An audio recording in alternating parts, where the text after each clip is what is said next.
أعوذ بالله من الشيطان الرجيم.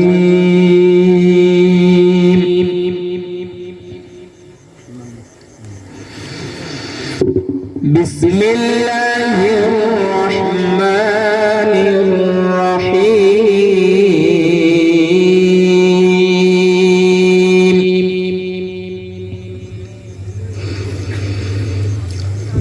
إن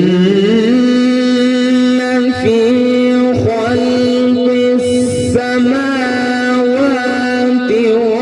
والأرض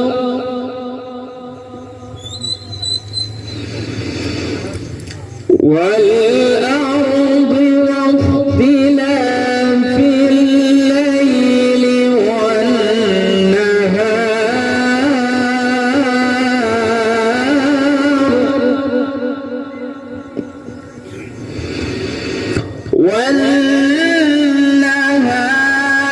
لآيات لأولي الألباب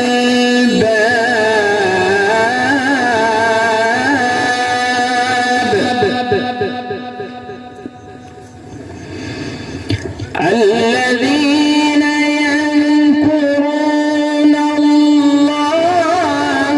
قياما وقعودا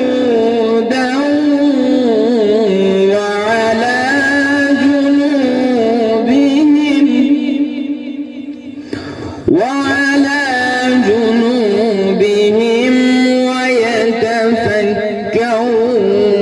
في خلق السماوات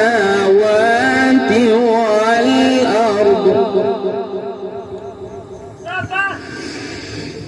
بسم الله الرحمن الرحيم. إن في خلق السماوات والأرض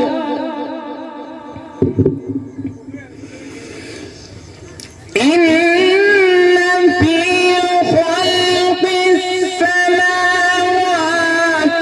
والأرض واختلاف الليل والنهار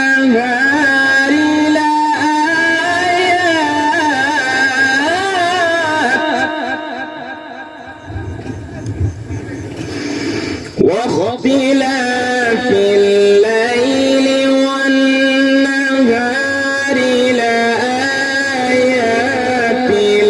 لأولي الألباب.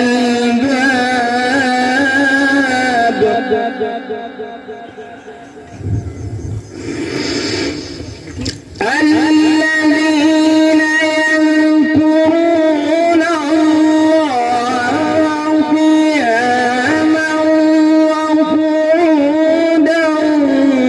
وعلى جنوبهم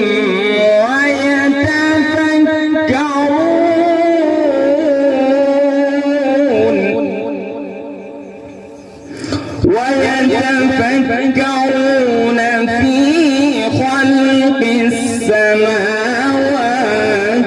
والأرض. ربنا ما خلقت هذا باطلا سبحانك فقنا عذاب النار.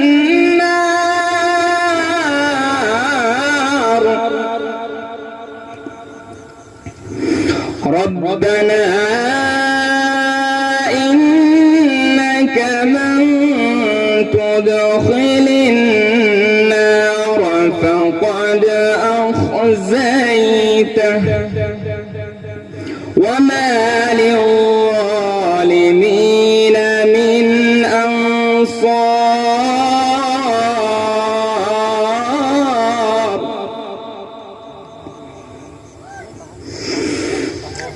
ربنا إننا سمعنا مناديا ينادي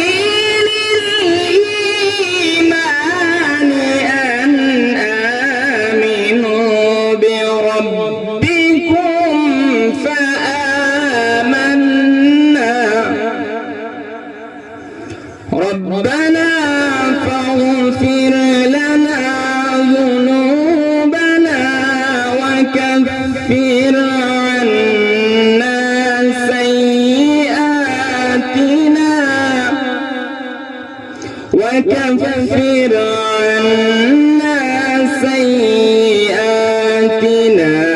وتوفنا مع الأبرار صدق الله العظيم. السلام عليكم. السلام عليكم ورحمة الله وبركاته.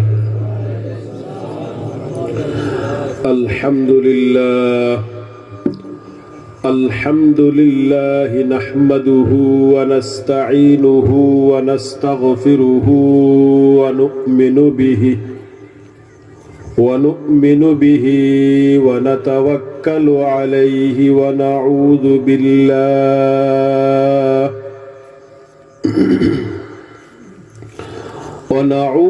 بالله من شرور أنفسنا ومن سيئات أعمالنا.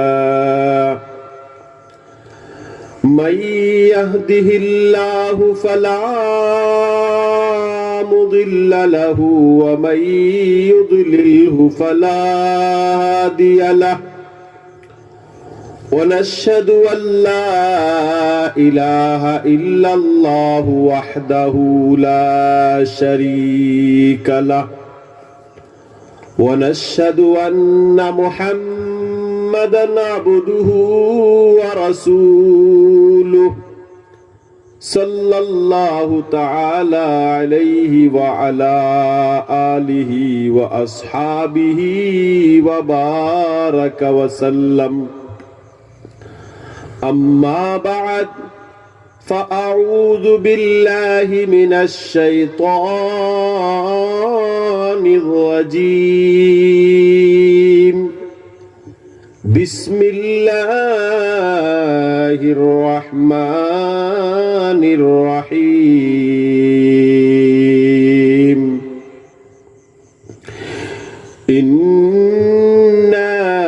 نحن نزلنا الذكر وإنا له لحافظون.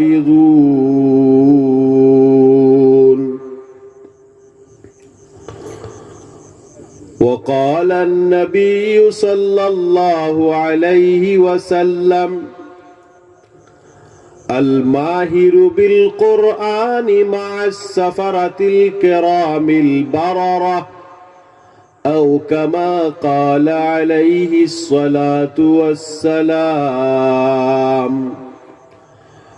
آمنت بالله صدق الله مولانا العظيم، وصدق رسوله النبي الكريم، ونحن على ذلك من الشاهدين والشاكرين، والحمد لله رب العالمين.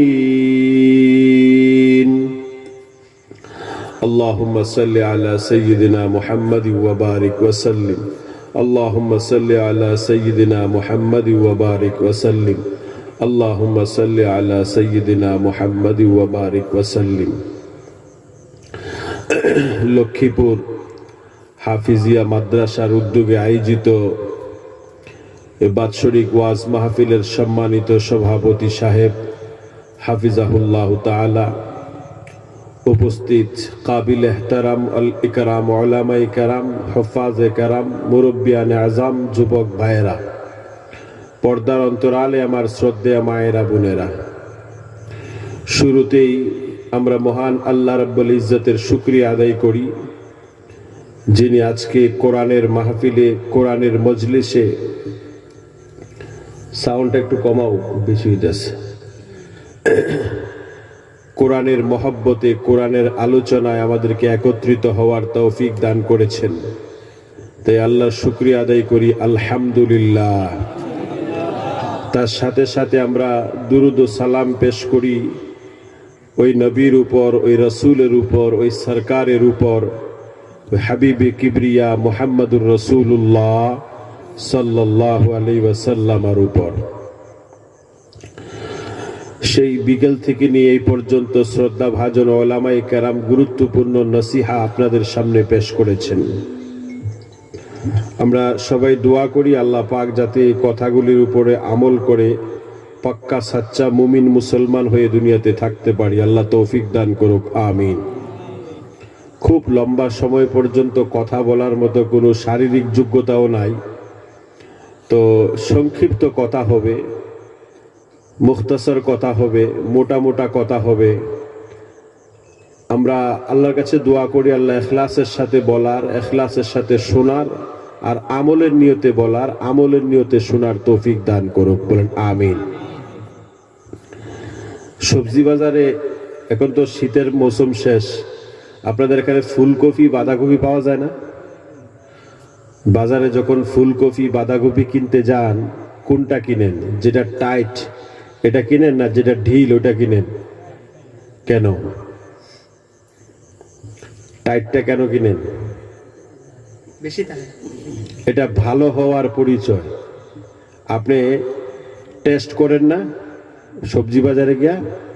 যদি বাঁধাকপিটা টাইট হয় তাহলে এটা আপনার কাছে কি হয়? ভালো হওয়ার পরিচয়। ঠিক এরকম ভাবে কোরআনের মাহফিলটা, দ্বীনি মজলিসটা যদি টাইট হয়, মাঝখানে ফাঁকা জায়গা না থাকে, আল্লাহর কাছে ভালো হওয়ার পরিচয় হয়। আর কিছু কইতে লাগবো? মুরব্বী মানুষরা বুঝছে, যুবক ফ্লাওয়ান্ডি বুঝতেছে না।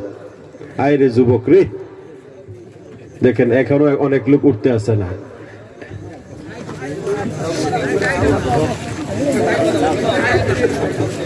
সবাই বলেন মারহাবা। বাড়িতে গিয়া কইেন, বাকিরা যারা কইছেন না আপনারা বাড়িতে গিয়া কইেন।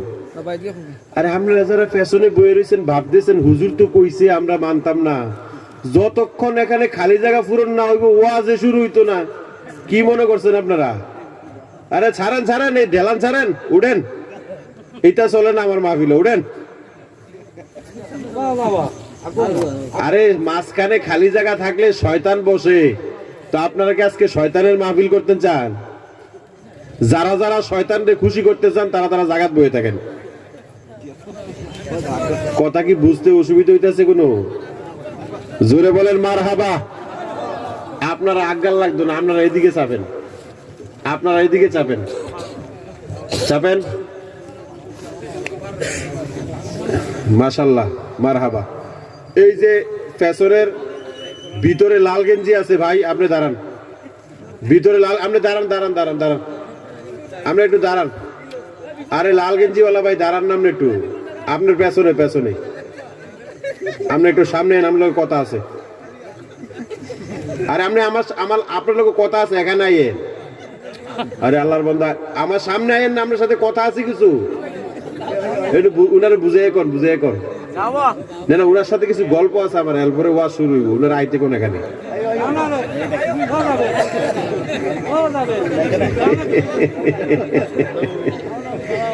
উনি এক খুঁটি সাইডে আরেক খুঁটির কাছে বইছি। এই তুমি খুঁটি ঢেলা দিছো করে? মারহাবা কোন? আরে ভাই, এটা দ্বীনি মজলিস। এখানে যখন আল্লাহর বন্দারা এসে মহব্বতের সাথে বসে, হাদিস শরীফের মধ্যে আইছে রহমতের ফিরিস্তারা চতুর্দিক থেকে বেষ্টন করে ফেলে, এবং আল্লাহ পাক উপস্থিত হাজিরির সকলের গুনাহ আল্লাহ মাফ করে দেন। বাড়িতে গিয়া কইেন সুবহানাল্লাহ। আস্তে আস্তে কথা বলা কার বৈশিষ্ট্য? পুরুষের না মহিলার? এটা আপনারা জানেন না? এখানে একতরফা মাহফিল হয় না, আমার দুই তরফা হয়। আমিও কিছু কমো, আপনারাও কিছু কইবেন, এবং সবাই কইবেন। আস্তে আস্তে কথা বলা কার বৈশিষ্ট্য? পুরুষের না মহিলার? আপনারা পুরুষ না মহিলা? কারা কারা পুরুষ? হাত উঠান। দেখেন, আমি হাত নামাইতে কইছি না, হাত উঠাই রাখেন। যারা যারা পুরুষ হাত উঠান। তার মানে যারা হাত উঠাইছেন না তারা পুরুষ না? হাত নামান, মাশাআল্লাহ। আচ্ছা, আস্তে কথা বলা যে মহিলার বৈশিষ্ট্য, ফতুয়াটা কি আমি দিছি না আপনারাই দিছেন? আপনারা দিছেন না? আপনারাই তো বলছেন আস্তে কথা বলা মহিলার বৈশিষ্ট্য। জি জি। আপনি তো বলছেন আস্তে কথা বলা মহিলার বৈশিষ্ট্য, আপনারা বলেন নাই? আপনারাই দাবি করছেন আপনারা পুরুষ, এবার নিজেকে প্রমাণ করবেন আপনারা পুরুষ না মহিলা। কথা বুঝতে পারেন না? অসুবিধা হয় কিছু? কোনো অসুবিধা হয়? জোরে একটা তাকবীর দেন, লিল্লাহি তাকবীর। আরো জোরে লিল্লাহি তাকবীর, লিল্লাহি তাকবীর, লিল্লাহি তাকবীর। আগামীকাল আপনার প্রতিবেশী অথবা আপনার কোনো কলিগ আপনাকে প্রশ্ন করতে পারে যে গতকাল মাহফিলে তোমরা এত বড় বড় চিৎকার করে আওয়াজ করলা, আল্লাহু আকবার তাকবীর দিলা, এই আল্লাহু আকবার যে চিল্লাইলা তোমরা, এটার অর্থটা কি? বলতে পারবেন না? আরে বলতে পারবেন না? কি বলবেন? আল্লাহ মহান, আল্লাহ সবার বড়। যে আমরা এখানে আওয়াজ করে বলেছি যে আল্লাহ সবার বড়, আল্লাহ সবার উপরে ক্ষমতাবান। আল্লাহ কতটুকু বড়, আল্লাহ কত মহান। প্রতিদিন মুয়াজ্জিন আজানের শুরুতে, প্রতিদিন মুয়াজ্জিন আজানের শুরুতে আল্লাহু আকবার ধ্বনিটা 4 বার উচ্চারণ করেন। কয়বার? আজানের অন্যান্য বাক্যগুলা 2 বার উচ্চারিত হয়, কিন্তু আল্লাহু আকবার ধ্বনিটা 4 বার উচ্চারিত হয়। প্রতিদিন মুয়াজ্জিন আজানের শুরুতেই বলেন আল্লাহু আকবার, আল্লাহু আকবার। কয়বার হইছে? একবার হইছে? আল্লাহু আকবার, আল্লাহু আকবার। কয়বার হলো? 4 বার হয় নাই? কিন্তু আশহাদু আন্না মুহাম্মাদার রাসূলুল্লাহ, হাইয়া আলাস সালাহ, হাইয়া আলাল ফালাহ সবগুলা 2 বার ব্যবহার হয়, কিন্তু আল্লাহু আকবার, আল্লাহ সবার বড়, আল্লাহ সবার বড়, এই কথা 4 বার বলা হয়। কয়বার? কয়বার? আরে বলেন কয়বার? কারণ কি? কারণটা কি? আজানের অন্যান্য বাক্য 2 বার, কিন্তু আল্লাহু আকবার প্রথমেই 4 বার। কারণ কি? রহস্য আছে না নাই? জোরে বলেন, রহস্য আছে না নাই? এটা রহস্য উল্লেখ করেছেন, উদ্ঘাটন করেছেন বর্তমান পৃথিবীর কয়েক হাজার ওলামায়ে দেওবন্দের পীর হযরত মাওলানা পীর জুলফিকার আহমদ নকশবন্দি, যিনি আমি গুনাহগারেরও পীর, হযরত মাওলানা পীর জুলফিকার আহমদ নকশবন্দি দামাত বারাকাতুহুল আলিয়া। হযরত লিখেছেন প্রতিদিন মুয়াজ্জিন আজানের শুরুতে আল্লাহু আকবার ধ্বনিটা 4 বার উচ্চারণ করেন এই কারণে যে আল্লাহ পাক এই সমগ্র পৃথিবীর সব মখলুকগুলাকে সৃষ্টি করার জন্য 4টা উনসুর, 4টা পদার্থ ব্যবহার করেছেন: মাটি, আগুন, পানি, বাতাস। এই পৃথিবীর মানুষগুলা মাটির ক্ষমতা জানে, আগুনের ক্ষমতা জানে, পানির ক্ষমতা জানে, বাতাসের ক্ষমতা জানে। এই পৃথিবীর মানুষগুলা এই পদার্থগুলার ক্ষমতা জানে। মাটি যখন হিলতে থাকে, মাটির মধ্যে যখন কম্পন সৃষ্টি হয়, তার যে ধ্বংসলীলা পৃথিবীর মানুষকে কেউ বাঁচাইতে পারে না। যখন তুফান আসে, যখন আগুনের মধ্যে লেলিহান শিখা দাউ দাউ করে জ্বলে, তার ধ্বংস থেকে পৃথিবীর মানুষকে কোনো বিজ্ঞান বাঁচাইতে পারে না। যখন আমফান নামে, সাইক্লোন নামে, নার্গিস নামে, বুলবুল নামে, আরো কিছু নামে তুফান আসে, ঝড় আসে, তার ধ্বংস থেকে পৃথিবীর মানুষকে কেউ বাঁচাইতে পারে না। যখন সমুদ্রের মধ্যে পানির লেহের ওঠে, তার ধ্বংসলীলা থেকেও পৃথিবীর মানুষকে কোনো টেকনোলজি বাঁচাইতে পারে না। তাই এই পৃথিবীর মানুষগুলা এই মাটির ক্ষমতা জানে, আগুনের ক্ষমতা জানে, পানির ক্ষমতা জানে, বাতাসের ক্ষমতা জানে। প্রতিদিন মুয়াজ্জিন আজানের শুরুতে আল্লাহু আকবার, আল্লাহ সবার বড়, আল্লাহ সবার উপরে, আল্লাহ সবার উপরে ক্ষমতাবান, এই কথাটা 4 বার উচ্চারিত করে পৃথিবীর মানুষকে এই কথার জানান দেয়, হে পৃথিবীর মানুষরা, আসো আসো ওই আল্লাহর দিকে আসো যিনি মাটির ক্ষমতার উপরও ক্ষমতাবান, আসো আসো ওই আল্লাহর দিকে আসো যিনি আগুনের ক্ষমতার উপরও ক্ষমতাবান, আসো আসো ওই আল্লাহর দিকে আসো যিনি পানির ক্ষমতার উপরও ক্ষমতাবান, আসো আসো ওই আল্লাহর দিকে আসো যিনি বাতাসের ক্ষমতার উপরও ক্ষমতাবান। আল্লাহু আকবার। এত বড় ক্ষমতার মালিক মহান আল্লাহ সুবহানাহু তাআলা বড় অনুগ্রহ করে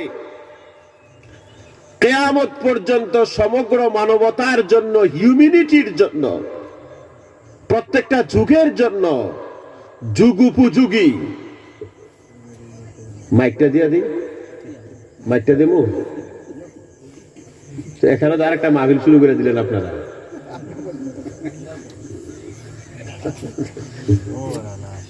নারাউলি ওয়াজ হইলে যা মনে চায় তা করলে করণ যায় চোখ বন্ধ কইরা। নারাউলি ওয়াজ বুঝেননি আপনারা? হ্যাঁ, চোখ বন্ধ কইরা ওয়াজের কি মানে? শ্রোতা থাকুক বা না থাকুক। মাহফিল তো আয়োজন কয়টা করছেন আপনারা? একটা না দুইটা? তো এখানে তো একটা মাহফিল হইব, কয়েকটা মাহফিল হইব করে। মারহাবা কন। রাগ হইছে? রাগ হইলে কিন্তু ওয়াজ বন্ধ করে দেবে। মারহাবা কন।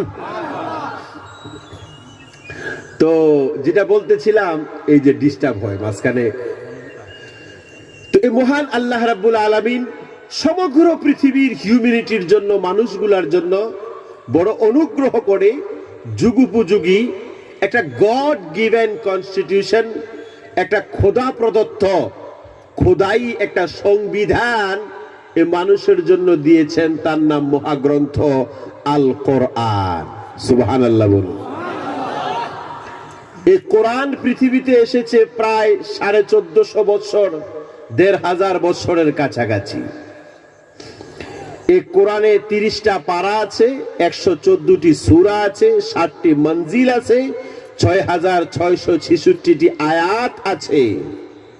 এই 1500 বছর হয়ে গেল, কোরআনের একটি সূরা, একটি পারা, একটি মঞ্জিল, একটি আয়াত, একটি বাক্য, একটি শব্দ, একটি অক্ষর, একটা জের জবরের পরিবর্তন হয় নাই, কিয়ামত পর্যন্ত হবে না।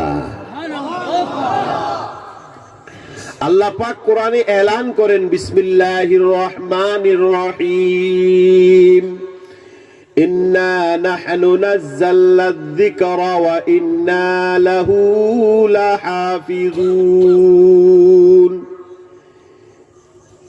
নিশ্চয়ই এই কোরআনকে নাজিল করেছি আমি আল্লাহ, এই কোরআনের হেফাজতের জিম্মেদারিও আমি আল্লাহর। আল্লাহু আকবার। তাফসীরে কুরতুবী, কোরআন শরীফের আরবির একটা বহুত বড় বিখ্যাত তাফসীরের কিতাব আছে, তাফসীরে কুরতুবী। এখন কিটা সাউব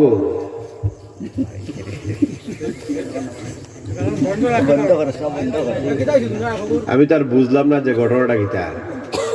আমার তো এনে কোনো শত্রু টত্রু নাই, আছে এন তো আমি প্রথম আইছি আপনাদের এলাকা। শত্রু থাকলে না এরকম করে যে মাহফিল নষ্ট করার লেগে কোনো প্ল্যান তৈরি হয়। আপনারা তো সবাই আমার দুস্থ, ঠিক না বেটি? আচ্ছা, কোন সে সাহাবুকের লিগে এখন এক জায়গায় মানা করণে ইমাম সাহেব কয়, হুজুর গলাটা একটু ছাড়বো। আমি বললাম, চা খাইবেন আপনারা, গলা ছাড়বো আমার? এটা কেমন কথা? দুই জিনিস এক লগে হয় না, যে কোনো একটা করা লাগে। মারহাবা কন। জোরে বলেন মারহাবা, আরো জোরে মারহাবা। তাফসীরে কুরতুবীর মধ্যে আল্লামা কুরতুবী রাহমাতুল্লাহ আলাইহি এই তাফসীর এর লিখতে গিয়ে আল্লামা কুরতুবী রাহমাতুল্লাহ আলাইহি লিখেন যে যতটি আসমানি কিতাব আছে, তাওরাত, জাবুর, ইনজিল, কোরআন, এই সবগুলো আসমানি কিতাব, এই কিতাবগুলা কোনো না কোনো রাসূল এবং নবীর উপরে আল্লাহ পাক প্রেরণ করেছেন।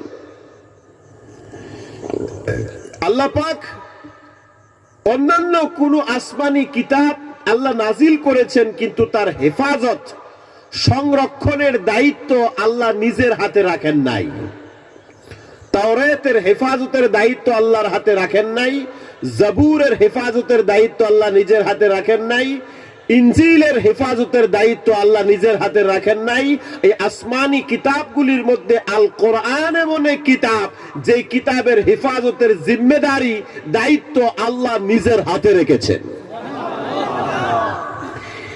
এই কোরআনকে কোনো প্রকার ক্ষতি করার, কোনো পরিবর্তন করার কোন সুযোগ আকাশের নিচে জমিনের উপরে আছে? আরে বলুন, আছে? কয়েক বছর পূর্বে ভারতবর্ষে আমেরিকা থেকে একটা পরিদর্শনের টিম আসলো, ভিজিটার্স, যে ইন্ডিয়ান মাদ্রাসাগুলির মধ্যে কি পড়ানো হয় এগুলার হাল হকিকত জানার জন্য, ভিজিট করার জন্য, ইন্সপেকশন করার জন্য তারা ইন্ডিয়াতে সফর করলো। সফর করতে করতে তারা উত্তরপ্রদেশের লখনউতে, রাজধানী লখনউতে একটা বড় প্রতিষ্ঠান আছে, নদওয়াতুল উলামা নামে একটা বিশাল বড় মাদ্রাসা আছে। তারা ভাবলো এই মাদ্রাসায় তারা যাবে। ওই মাদ্রাসায় যিনি মাদ্রাসার প্রধান, ভাইস চ্যান্সেলর, উনার সাথে সাক্ষাৎ করলেন এবং তারা আবদার করলেন, আপনাদের মাদ্রাসার যত ফ্যাকাল্টি আছে, যত ডিপার্টমেন্ট আছে, বিভাগ আছে, সব বিভাগগুলি আমরা একটু ঘুরে দেখতে চাই। তখন ভাইস চ্যান্সেলর একজন মৌলানাকে দায়িত্ব দিলেন তাদেরকে ঘুরিয়ে দেখানোর জন্য, যিনি আরবি, ইংলিশ, হিন্দি সব ভাষার এক্সপার্ট ছিলেন। তিনি মনে মনে ভাবলেন কোথা থেকে শুরু করা যায়। তাই তিনি চিন্তা করলেন হিফজ বিভাগ, যেখানে বাচ্চারা কোরআন মুখস্থ করে, হিফজ করে, এখান থেকে শুরু করা যাক। তাই সবাই হিফজ বিভাগে নিয়ে গেলেন।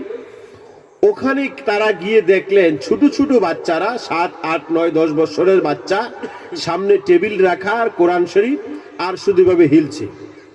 কি বলেন, হিফজের বাচ্চারা এভাবে হিলতে হিলতে পড়ে না, এভাবে শুধু ঢুলছে আর পড়ছে। তো পরিদর্শক, আমেরিকার পরিদর্শক টিমের একজন মহিলা মৌলানা সাহেবকে জিজ্ঞাসা করছেন, হোয়াট ইজ দিস? মৌলানা সাহেব, এগুলা কি? তারা এরকম ঢুলছে কেন? মৌলানা সাহেব বলছে, এগুলো আমাদের মাসুম ছোট ছোট বাচ্চারা, এদের যে নার্সারির পড়াশোনা, প্রি প্রাইমারি পড়াশোনা, এরা আমাদের ধর্মীয় গ্রন্থ কোরআনকে মুখস্থ করে। আল্লাহু আকবার। তখন ম্যাডাম মৌলানাকে জিজ্ঞাসা করছে, এই বাচ্চাগুলা কি পুরা 30 পারা কোরআন মুখস্থ করে ফেলবে? মৌলানা সাহেব বলবে, হ্যাঁ নিশ্চয়ই। জিজ্ঞাসা করছে কতদিনে? বলছে কেউ 3 বছরে, কেউ 2 বছরে, কেউ বা 1 বছরে পুরা কোরআন মুখস্থ করে ফেলে। তখন বেলা সাখতা, অনিচ্ছাকৃত ভাবে ওই মহিলার মুখ থেকে বের হলো, ও আই সি, হ্যাঁ আমার বুঝে এসেছে। মৌলানা সাহেব বললেন, ম্যাডাম আপনার কি বুঝে এসেছে?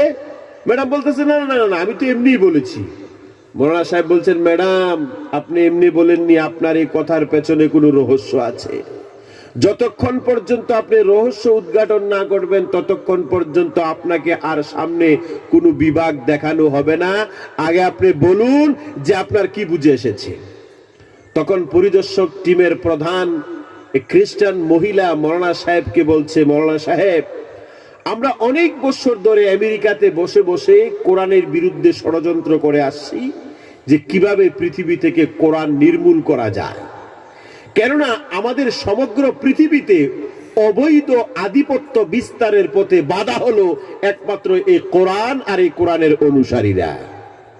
আমরা চিন্তা করে দেখলাম, এই কোরআনকে যদি নির্মূল করা যায়, ডিস্ট্রয় করা যায়, তাহলে কোরআনের অনুসারীও নির্মূল হয়ে যাবে। আমাদের সমগ্র পৃথিবীতে অবৈধ আধিপত্য বিস্তারের মনসা পূরণ হয়ে যাবে। তাই কোরআনকে পৃথিবী থেকে নির্মূল করার আমরা অনেক প্রকার প্রচেষ্টা করি, অনেক ষড়যন্ত্র করি। আমরা আল ফুরকান নামে ডুপ্লিকেট কোরআন তৈরি করে 2007 সালে বিভিন্ন ইসলামিক মুসলিম রাষ্ট্রগুলিতে আমরা প্রচার করি, তাও আমরা ফেল হই। এবং আন্ডারগ্রাউন্ডে মাদ্রাসা তৈরি করে কোরআনের মৌলবি বানিয়ে কোরআনে ভেজাল তৈরি করার চেষ্টা করি, তাও আমরা ফেল হই। যতই কোরআনের বিরুদ্ধে আমরা বদনাম করার চেষ্টা করি, কোরআনকে অ্যাটাক করি, আক্রমণ করি, তো ততই কোরআন প্রজ্বলিত হয়ে ওঠে। যখনই আমরা কোরআনকে নিভাইতে আসি, কোরআনের আগুন, কোরআনের আলো আরো প্রজ্বলিত হয়ে কোরআনের অনুসারীর সংখ্যা পৃথিবীতে বৃদ্ধি পায়। আমাদের বুঝে আসছিল না কেন কোরআনের সংখ্যা, কোরআন নির্মূল হয় না, কোরআনের অনুসারীর সংখ্যা শুধু বাড়ছে। আমাদের বুঝে আসছিল না। আজ আমার বুঝে এসেছে, এভাবে ছোট ছোট বাচ্চারা যেখানে কোরআন মুখস্থ করে ফেলে, এই কোরআন পৃথিবী থেকে নির্মূল হবে না। আজকের সেন্সাস অনুযায়ী, বর্তমান পৃথিবীর সেন্সাস অনুযায়ী, এই বর্তমান পৃথিবীতে প্রায় 4.5 কোটি হাফিজে কোরআন আল্লাহর জমিনে আছে। আল্লাহু আকবার। 4.5 কোটি মানুষ এমন পৃথিবীতে আছে যাদের সিনার ভিতরে আল্লাহ পাক কোরআন হেফাজত করে রেখেছেন। সুবহানাল্লাহ। বড় দুর্ভাগ্য, এক নালায়েক, এক মালাউন, এক অভিশপ্ত খোদার গজব, নাম তার ওয়াসিম রেজভী। নিশ্চয়ই শুনেছেন, জানেন না আপনারা?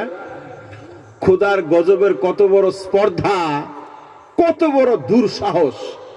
সে কোরআনের বিরুদ্ধে পিআইএল ফাইল করেছে সুপ্রিম কোর্টে, যে কোরআনে 26টা আয়াত এমন আছে যেগুলা মুসলিমদেরকে উস্কানি দেয়, সাম্প্রদায়িকতার প্রতি, সন্ত্রাসের প্রতি, এগুলা ডিলিট করে দিতে হবে, কোরআন থেকে মাইনাস করে দিতে হবে। হাস্যকর ব্যাপার। খোদার গজব, খোদার অভিশপ্ত কত বড় স্পর্ধা। সে ভাবতেছে মুসলমানের বিরুদ্ধে তার আক্রোশ, ইসলামের বিরুদ্ধে আক্রোশ। আসলে এটা মুসলমানের বিরুদ্ধে নয়, ইসলামের বিরুদ্ধে নয়, তার এই সুপ্রিম কোর্টের এই পিটিশনটা সরাসরি খোদার বিরুদ্ধে যুদ্ধ ঘোষণা। ঠিক না বেঠিক বলেন? এই কোরআনের হেফাজতের জিম্মেদারি যেখানে আল্লাহ নিজের হাতে নিয়েছেন, পৃথিবীর কোন মাইকালালের, কোন মায়ের সন্তানের হিম্মত আছে তার একটা অক্ষরের এদিক সেদিক করা? আছে? বলুন আছে? আল্লাহু আকবার। এখানে একটা কারণ আছে তার পেছনে, বিষয়টা আপনাদের বুঝার দরকার। এই ওসিম রেজভী মূলত শিয়া সম্প্রদায়ের মানুষ, কিন্তু অনেক আগে শিয়া ওলামারাও তাকে শিয়া ধর্ম থেকে বহিষ্কার করে দিয়েছে। শিয়া ধর্মের সাথে তার কোনো সম্পর্ক নাই। সে ছিল মায়াবতী বহুজন সমাজবাদী পার্টির সরকারের আমলে উত্তরপ্রদেশের শিয়া ওয়াকফ বোর্ডের চেয়ারম্যান। ওই সময় কোটি কোটি টাকার দুর্নীতির অভিযোগ তার বিরুদ্ধে। এরপরে মায়াবতীর সরকার পরিবর্তন হয়ে যখন সমাজবাদীর সরকার হয়, অখিলেশ যাদব মুখ্যমন্ত্রী হয়, সে জামা পরিবর্তন করে আবার অখিলেশের জমানায় শিয়া ওয়াকফ বোর্ডের চেয়ারম্যান হয়। কথা বুঝতে পারছেন? এই সময় ওয়াকফ সম্পত্তি বিক্রি করে দিয়ে দুর্নীতি করেছে সে। কথা বুঝতে পেরেছেন? এবার যখন অখিলেশের সরকার চলে যায়, এবার তার বিরুদ্ধে এই কোটি কোটি টাকার এবং ওয়াকফ সম্পত্তি বিক্রি করার ক্রিমিনাল মামলা, ক্রিমিনাল কেস তার বিরুদ্ধে অসংখ্য কেস এখনো পেন্ডিং আছে। কথা বুঝতে পারছেন? এবার তার নিচে কোনো কুর্সি নাই, সাহারা নাই। এবার কিছু সংখ্যক মানুষের সহানুভূতি পাওয়ার লেগে, কার সহানুভূতি পাওয়ার লেগে বুঝতে আছেন? কিছু মানুষের সহানুভূতি পাওয়ার লেগে এই খোদার গজব গাধা সে কোরআনের বিরুদ্ধে মামলা করছে সুপ্রিম কোর্টে। নাউজুবিল্লাহি মিন যালিক। তো বেশি দিন হয় নাই, 4-5 দিন পর থেকে তার উপরে খোদার গজব শুরু হয়ে গেছে তার উপরে খোদার গজব। কি? তার মা বলেছে তোর সাথে আমার কোনো সম্পর্ক নাই, তোকে ত্যায্য পুত্র করলাম। তার ভাই বলছে তোর সাথে আমার কোনো সম্পর্ক নাই, তোকে আমার ফ্যামিলি থেকে বয়কট করলাম। তার স্ত্রী বলছে তোমার সাথে আমার কোনো সম্পর্ক নাই। তার সন্তান বলছে তুমি আমার বাবা নয়। আল্লাহু আকবার। এটা কি খোদার গজব না? আরে বলুন, এটা কি গজব না? পৃথিবীর কোন মানুষের তার মা যদি বলে তোর সাথে আমার সম্পর্ক নাই, স্বামী যদি বলে, তোমার স্ত্রী যদি বলে তোমার সাথে আমার সম্পর্ক নাই, সন্তান যদি বলে তোমার সাথে আমার সম্পর্ক নাই, ভাই যদি বলে আমার সাথে সম্পর্ক নাই, এটা কি মানুষ? আরে বলুন, এটা কি মানুষ? এর চেয়ে বড় গজব কি আর কিছু হতে পারে? মানুষ পৃথিবীতে যতই পেরেশান হোক না কেন, যতই পেরেশানের শিকার হোক না কেন, যতই জুলুমের আক্রমণের আক্রান্ত হোক না কেন, কেউ না কেউ তার পাশে থাকে, ঠিক না বেটি? তার স্ত্রী তার পাশে থাকে, তার মা তার পাশে থাকে, তার ভাই তার পাশে থাকে।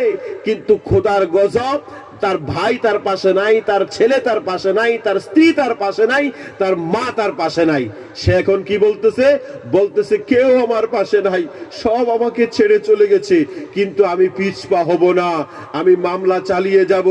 যদি এমন মনে হয় যে আমি হেরে যাব, তাহলে আমি আত্মহত্যা করে মারা যাব। বলেন এটা কি খোদার গজব না? আর তার আত্মহত্যা ছাড়া কোনো উপায় থাকবে না, ঠিক না বেঠিক? আরে জোরে বলো। আরে তুই তো এক ছাগলের বাচ্চা। হিটলার এত বড় পাওয়ারফুল জালিম ছিল যে 1 কোটি মানুষকে খুন করেছে। কয় কোটি? 1 কোটি মানুষের হত্যাকারী খুনি হলো হিটলার। এর মধ্যে 60 লাখ ইহুদি ছিল, 60 লাখ ইহুদিদেরকে কচুকাটা করেছে। এত পাওয়ারের মালিক ছিল, এত বড় অত্যাচারী ছিল হিটলার। এতটা সত্য, সেই হিটলার জীবনের শেষ মুহূর্তে নিজ স্ত্রীকে নিয়ে তার তৈরি করা ফৌজের বাংকারের নিচে লুকিয়ে বিষ পান করে নিজের মাথায় গুলি চালিয়ে আত্মহত্যা করে মারা যায়। কথা বুঝতে পারছেন? সে কোরআনের বিরুদ্ধে পিআইল ফাইল দাবি করেছে। কোরআন বলছে ইউরিদুনা আইয়ুতফিউ নূরাল্লাহি বিআফওয়াহিহিম ওয়ায়াবাল্লাহু ইল্লা আইয়ুতিম্মা নি'মাতাহু ওয়ালাউ কারিহাল কাফিরুন। তারা চায়, তারা তাদের মুখ দিয়ে ফুৎকার করে, ফু দিয়ে দিনের নূরকে নিভিয়ে দিবে, দিনের আলোকে নিভিয়ে দিবে, কোরআনের আলোকে নিভিয়ে দিবে। ওয়ায়াবাল্লাহ, কিন্তু আল্লাহ এটা চায় না। ইল্লা আইয়ুতিম্মা নি'মাতাহু ওয়ালাউ কারিহাল কাফিরুন। আল্লাহ পাক আল্লাহর জমিনে তার কোরআনের আলোকে, তার দ্বীনের নেয়ামতকে প্রতিষ্ঠিত করে পরিপূর্ণ করে রাখে, যদিও অস্বীকারীরা তা অপছন্দ করে। আল্লাহু আকবার। আকাশের নিচে জমিনের উপরে যে বা যাহারাই কোরআনের আলো নিবাইতে এসেছে, কোরআনের আলো মিটাইতে এসেছে, সে নিজে মিটে গেছে, ঠিক না বেঠিক? যারা কোরআনকে ধ্বংস করতে আসে তারা নিজেরাই ধ্বংস হয়ে যায়, যারা কোরআনকে নির্মূল করতে আসে তারাই কোরআন নির্মূল হয়ে যায়। আল্লাহু আকবার। America, United State of America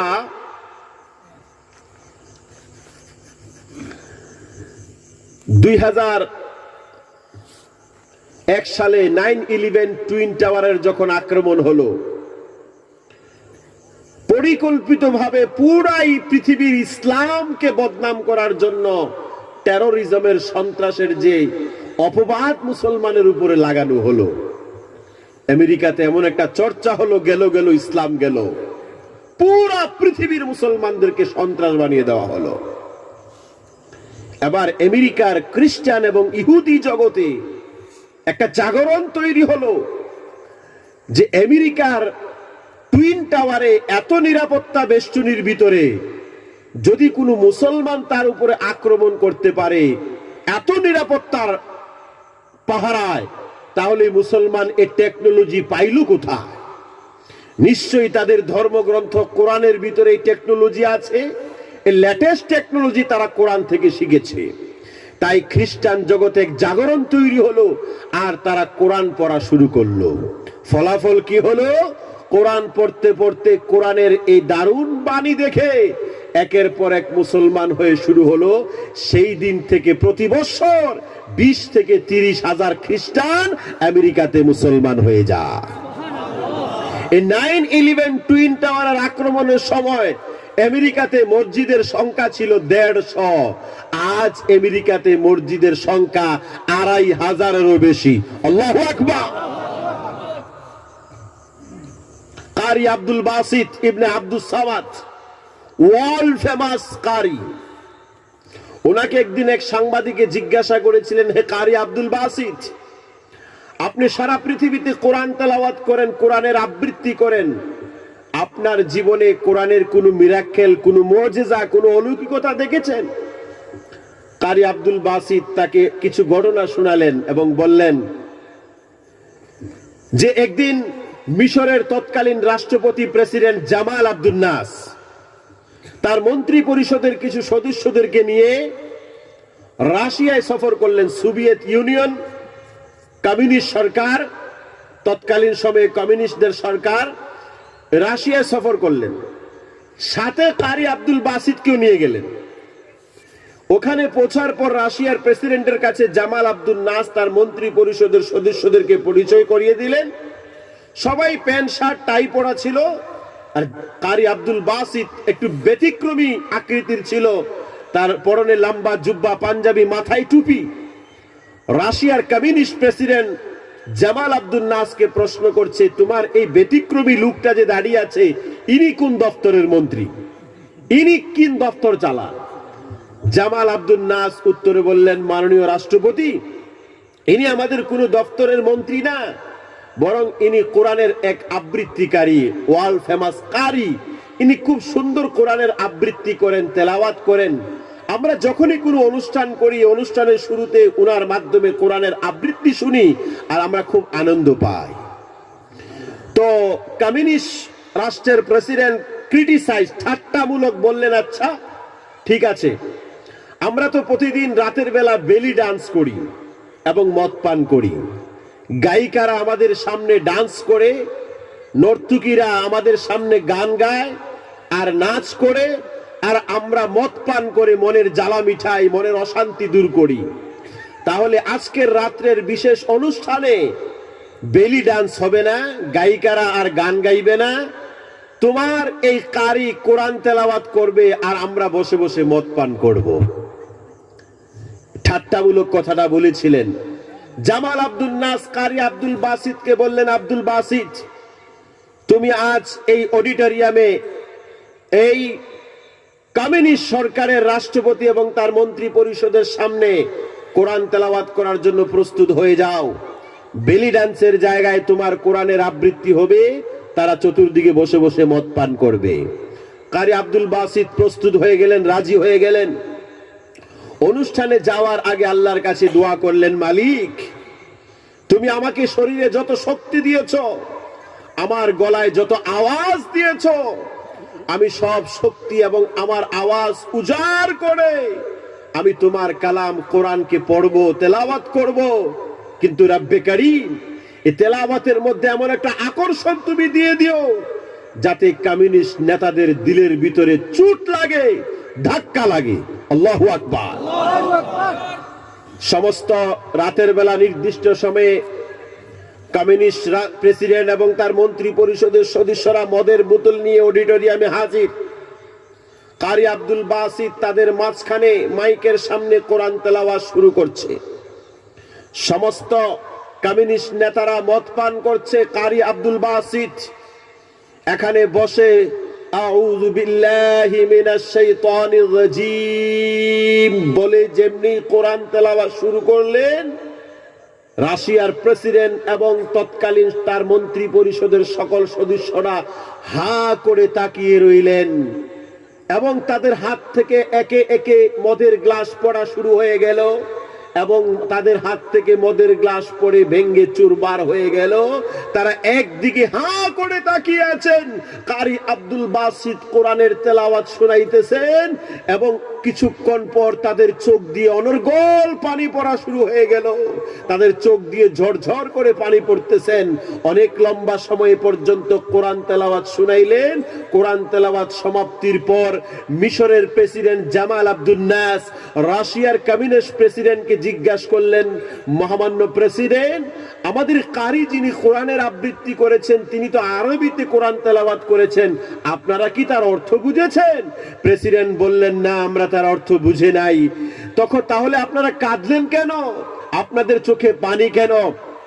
রাশিয়ার প্রেসিডেন্ট বলেছিলেন, ভাই জামাল আব্দুল নাস, তোমার কারি যখন কোরআনের আবৃত্তি শুরু করেছে তার অর্থ কি আমরা বুঝি নাই, তবে তার এই কোরআনের তেলাওয়াত আবৃত্তি এত মধুর লাগছিল, আমরা মনে হয় কোনো অজানা দেশে হারিয়ে গিয়েছিলাম। আমাদের হাতে গ্লাস আছে না আছে আমরা কিছুই বুঝতে পারি নাই। দিলের সফট কর্নারে একটা আঘাত লাগলো, কি জানি কারণে চোখ দিয়ে পানি পড়া শুরু হয়ে গেল। আল্লাহু আকবার। হায় আফসোস, আমাদের দেশেও যদি এরকম কিছু কোরআনের কারি থাকতো তাহলে আমরা বেলি ডান্স বন্ধ করে, মদ পান বন্ধ করে কোরআনের আবৃত্তি শুনতাম আর মনের জ্বালা মিটাইতাম। আল্লাহু আকবার।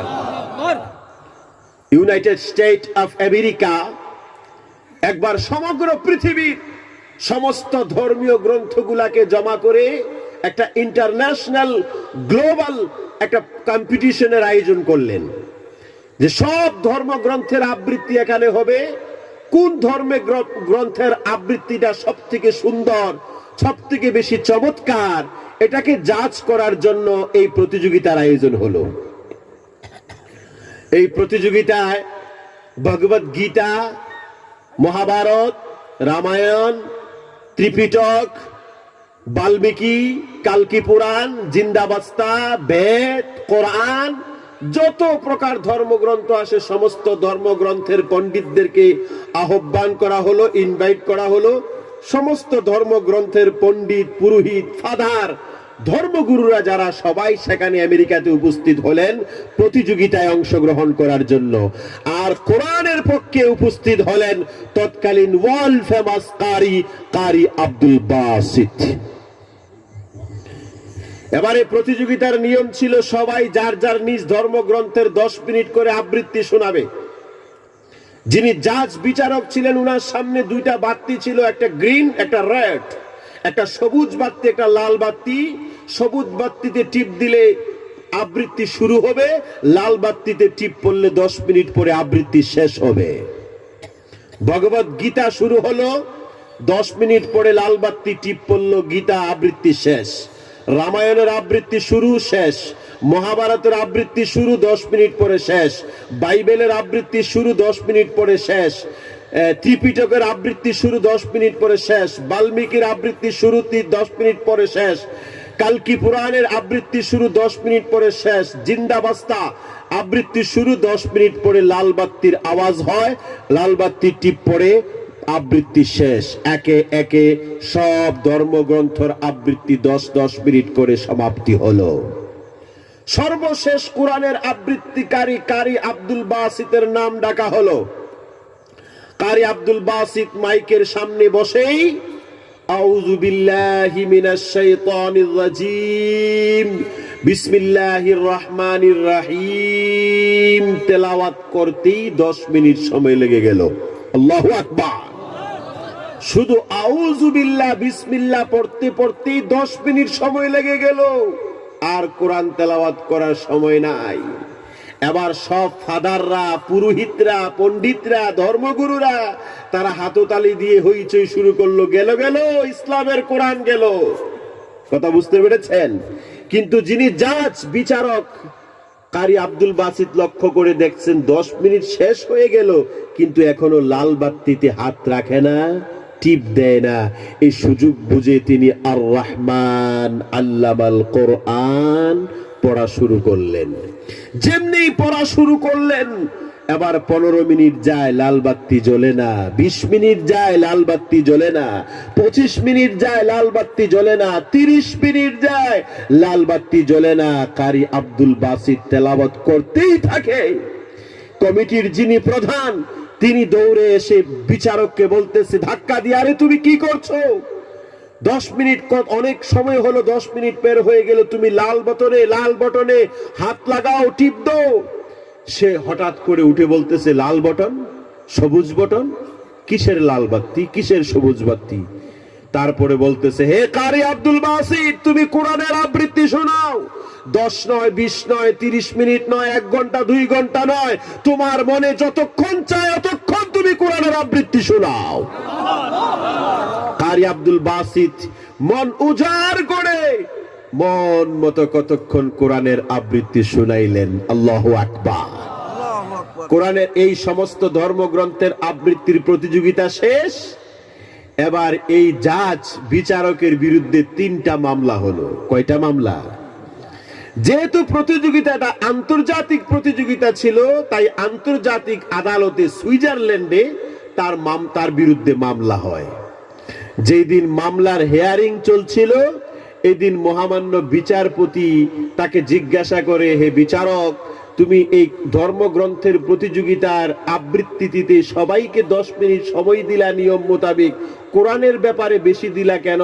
এই দ্বিচারিতাটা কেন করলা? নাইনসাফিটা কেন করলা? উত্তর দাও। তখন এই প্রতিযোগিতার বিচারক উত্তরে বললেন, মহামান্য বিচারপতি, যখন ভগবত গীতা আবৃত্তি হয়েছিল আমার হুঁশ ছিল, 10 মিনিট পরে আমি লাল বাতি টিপ দিয়েছি। যখন রামায়ণ মহাভারত আবৃত্তি হয়েছে আমার হুঁশ ছিল, আমি 10 মিনিট পরে লাল বাতি টিপ দিয়েছি। যখন ত্রিপিটক, বাইবেল, গীতা, বেদ, এই সমস্ত ধর্মগ্রন্থগুলো আবৃত্তি হয়েছিল আমার হুঁশ ছিল, আমি 10 মিনিট পরে লাল বাতি টিপ দিয়েছি। কিন্তু মহামান্য বিচারপতি, এই কারি আব্দুল বাসিত যখন কোরআনের আবৃত্তি শুরু করে আমার হুঁশ ছিল না। আমি কোথায় লাল বাতি কোথায় সবুজ বাতি আমি কিছুই বুঝতে পারি নাই। এত মধুর লাগছিল তার কোরআনের আবৃত্তি, আমার মনে হয়েছিল সারা দিন সে পড়তে থাকুক, আমি শুনতে থাকি। আল্লাহু আকবার। তখন আন্তর্জাতিক আদালতের মহামান্য বিচারপতি রায় দিলেন যে আমাদের আদালতে কোনো অসুস্থ মানুষের বিচার হয় না। যেহেতু সে বলতেছে কোরআনের আবৃত্তির সময় বেহুশ হয়ে গিয়েছিল, তাই এই অসুস্থ রোগীর কোনো শাস্তি হবে না। আল্লাহু আকবার। এই কোরআনের বিরুদ্ধে আয়াসীরা পিআইএল ফাইল দাবি করে, কত বড় বেওকুফ, খোদার গজব। আল্লাহ হেফাজত করুক, বলেন আমিন।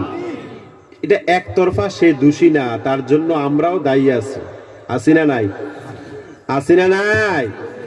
আমরা তো কোরআনকে মৌলভী সাহেবের জন্য, ইমাম সাহেবের জন্য, আর মাদ্রাসার হাবিজ সাহেবের জন্য, ওলামাদের জন্য জিম্মেদারি দিয়ে আমরা বাস নিস্তার হইয়া বাড়িতে বেরিয়েছি যে তারা কোরআন পড়বে, তারা কোরআন বুঝবে, আমরা এগুলা কোনো জিম্মেদারি নাই।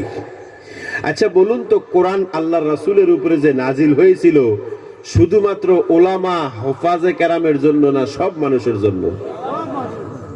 এটা শুধু ওলামা হুফাজ যারা, তারাই কোরআনকে বুঝবে, তারাই কোরআনকে পড়বে, আর বাকিরা কেউ পড়বে না, এরকম এই কারণে নাজিল হয়েছিল।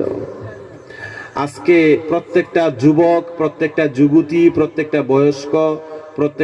বয়স্কা পুরুষ এবং মহিলা 24 ঘন্টার মধ্যে বেশিরভাগ সময়, ঠিক না বেটি? ঠিক না বেটি? বুঝছেননি? মাত বুঝছেননি? এবার সে চাকরি করুক, ব্যবসা করুক, রাজনীতি করুক, যেইটাই করুক, চাকরি করে তো ডিউটিতে আছে, দোকানদারি করে তো দোকানে আছে, চলতে আছে, ঠিক না বেটি? কথা কইতেছে আরেকজনের সাথে, ঠিক না বেটি? কোন কিতা করতেছে? কি করেন? কোন কেউ দাঁড়াইয়া বলতে পারবেন যে আমি 24 ঘন্টার ভিতরে হুজুর মোবাইলে এই উপকার, আমি এই ধরনের ভালো কাজ করি? দাবি করে বলতে পারবেন কেউ? কি করে মুসলমান এখানে? মুসলমান ঘন্টা কি ঘন্টা মোবাইলে কি করে সময় কাটায়? হ্যাঁ, কারোর কিছু নিত্য প্রয়োজন আছে যেগুলা সে প্রয়োজনীয় ব্যবহার করে, কিন্তু বেশিরভাগ মানুষ কয় দেশের খবর লই। কি দেশের খবর লন? আপনি রাষ্ট্রপতি হইবেন, আপনি প্রধানমন্ত্রী হইবেন, আচ্ছা ঠিক আছে, আপনি দেশের খবর নেন। পুরা পৃথিবীর কারেন্ট স্ট্যাটাস, এখন বর্তমান উপস্থিতি কি অবস্থা, রাজনৈতিক, সামাজিক, অর্থনৈতিক, এই সমস্ত কিছুগুলাকে জানার জন্য বর্তমান যে অত্যাধুনিক টেকনোলজি মানুষের হাতে আছে, এটার মাধ্যমে শুধু 10 মিনিট প্রয়োজন। কয় মিনিট? 10 মিনিটে পুরা পৃথিবীর কারেন্ট স্ট্যাটাস জানতে পারবে, ঠিক না বেঠিক? তার জন্য কি 12 ঘন্টা সময় লাগাইতে হইবে? কখনো কি কল্পনা আপনি নিজে ভেবে দেখেছেন যে আমি মোবাইলটার ভিতরে ভাবে আছি, ঠিক আছে, কিন্তু আমি এখানে ডেইলি একটা কোরআনের আয়াত অর্থ সহ পড়ি, মুখস্থ করি, শিখি, বুঝি? ও মুসলমান, ও যুবক ভাইয়েরা, যুবতী বোনেরা, যদি ডেইলি একটা করে মুসলমান মোবাইলে দেখে কোরআনের আয়াত তার তর্জমা সহ পড়ে, 365 দিনে 365টি আয়াত হবে, ঠিক না বেঠিক বলেন? ডেলি যদি একটা করে হাদিস মুখস্থ করে অর্থ সহ 365 দিনে 365টা হাদিস হবে। আরেকদিন একটা সাহাবীদের জীবনী পড়েন, যারা আমাদের আইডিওলজি, যারা আমাদের জীবনের আইকন, যাদেরকে আমরা অনুসরণ করে চলতে পারলে আমাদের সাকসেস, সফলতার আমরা রাস্তা দেখতে পারবো। তাদের জীবনী আমরা জানি না, তাদের অতীত ইতিহাস আমরা জানি না। আমাদের যারা আকাবিরে দেওবন্দ, ওলামায়ে দেওবন্দ, যারা এই ভারতবর্ষকে স্বাধীন করার জন্য যে বলিষ্ঠ ভূমিকা পালন করেছেন, এই ওলামায়ে দেওবন্দ, আকাবিরে দেওবন্দ, যাদের কুরবানির বিনিময়ে, যাদের বিসর্জনের বিনিময়ে, যাদের রক্তের বিনিময়ে, যাদের ত্যাগের বিনিময়ে এই ভারতবর্ষে স্বাধীনতার সূর্য দেখেছে, যাদের এই মাদ্রাসা, এই আজকের এই লক্ষ্মীপুর হাফিজি মাদ্রাসা, দারুল উলুম দেওবন্দ মাদ্রাসা সহ যত মাদ্রাসা আছে, এই সমস্ত মাদ্রাসাগুলি যদি না থাকতো তাহলে এই ভারতবর্ষ স্বাধীন হতে পারতো না। এই কারণে আমি প্রায় সময় বলি, এই ভারতবর্ষের মাদ্রাসাগুলোর অবদান কি জানেন? আজ যিনি প্রধানমন্ত্রীর আসনে বসে আছেন, প্রধানমন্ত্রীর মসনদে বসে আছেন, এই মাদ্রাসাগুলি না হলে তিনি প্রধানমন্ত্রীর মসনদে বসতে পারতেন না। যিনি রাষ্ট্রপতির মসনদে বসে আছেন, এই মাদ্রাসাগুলি না হলে তিনি রাষ্ট্রপতির মসনদে বসতে পারতেন না। যিনি আজ গৃহমন্ত্রীর মসনদে বসে আছেন, এই মাদ্রাসাগুলি না হলে তিনি গৃহমন্ত্রীর মসনদে বসতে পারতেন না। আজ যদি মাদ্রাসাগুলি না হতো, পার্লামেন্ট আর নিজ জায়গায় দাঁড়িয়ে থাকতো না। মাদ্রাসাগুলি যদি না থাকতো, রাষ্ট্রভবন, রাষ্ট্রপতি ভবন নিজ জায়গায় দাঁড়িয়ে থাকতো না। কেননা মাদ্রাসাগুলি না হলে ওলামায়ে দেওবন্দের সে সৈনিক তৈরি হতো না, আর সেই সৈনিক তৈরি না হলে ইংরেজের বিরুদ্ধে সে মোকাবেলা হতো না, ভারত স্বাধীন হতো না। আর এই ডেমোক্রেসি পুলিশ পদ্ধতিতে কেউ প্রধানমন্ত্রী, রাষ্ট্রপতির আসলে বসতে পারতো না। ঠিক না ঠিক? জুড়ে বলে। সেই অতীত গৌরব ইতিহাস আমরা জানি না, না জানার কারণে আমাদেরকে বড় দুর্বল আমরা মনে হয়। ঠিক না ঠিক বলেন? আমরা যদি আমাদের ইতিহাস জানতাম, আমি যদি জানতাম আমার দাদা কোন স্ট্যাটাসের লোক ছিল, আমার দাদার দাদা কোন স্ট্যাটাসের লোক ছিল, বলুন সামাজিক ভাবে আমরা কিরকম দেখি? কারোর বাবা যদি খুব বড় জমিদার হয়, তার ছেলে বড় জমিদার না হইলেও তার দাপ আলাদা থাকে। ঠিক না ঠিক কোন? আরে জোরে কোন, জোরে কোন। এখন আমার বাবা যদি সাধারণ মানুষ থাকে, গরিব মানুষ, আমি বড় পয়সাওয়ালা হইলেও সমাজে বড় দাপ দিয়া চলতে পারি না। এটা সামাজিক অবস্থার কথা কইতাছি। ঠিক না ঠিক কোন? তাই আমি তো আমার পূর্বপুরুষের অতীত জানি না। আমার পূর্বপুরুষ এই ভারতের মাটির সাথে কি সম্পর্ক, এই ভারতের মাটিকে রক্ষা করার জন্য কি পরিমাণ রক্ত ঢেলেছে, কি পরিমাণ কুরবানি দিয়েছে, ইতিহাস আমরা জানি না। একটা দিন যদি 20 মিনিট সময় দেই, আমাদের আকাবিরে দেওবন্দের যে কোনো একজনের একটা ইতিহাস পড়ি, তাহলে দেখবেন নিজের ঈমান মজবুত হবে, নিজের নলেজে বৃদ্ধি হবে, নিজেকে নিজে সমৃদ্ধিশালী মনে হবে। আজ আমরা খুব দুর্বল মানসিকতার শিকার। আমরা আমাদের নিজেদেরকে বড় দুর্বল মনে করি, কারণ আমরা কিছু জানিও না, জানার চেষ্টাও করি না, পড়াশোনা করি না। এই কারণে আমি প্রায় সময় বলি যে যারা মাদ্রাসায় পড়ে তারা শুধু মাদ্রাসায় পড়ে আলেম হবে কেন?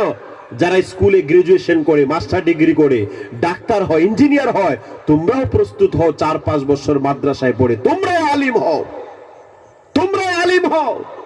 তাহলে তোমার কাছে যখন সেই দুনিয়ার ফিলোসফি, দুনিয়ার এই সমাজনীতি, দুনিয়ার রাজনীতির জ্ঞান থাকবে, আবার Islamic philosophy, Islamic politics, Islamic economical policy, Islamic business policy, এই উভয় জ্ঞানের সমন্বয় যখন হবে, তখন সমাজকে পরিচালিত করার লিডারশিপ, নেতৃত্বের যোগ্যতা, এবিলিটি ওই লোকটার ভিতরে তৈরি হবে।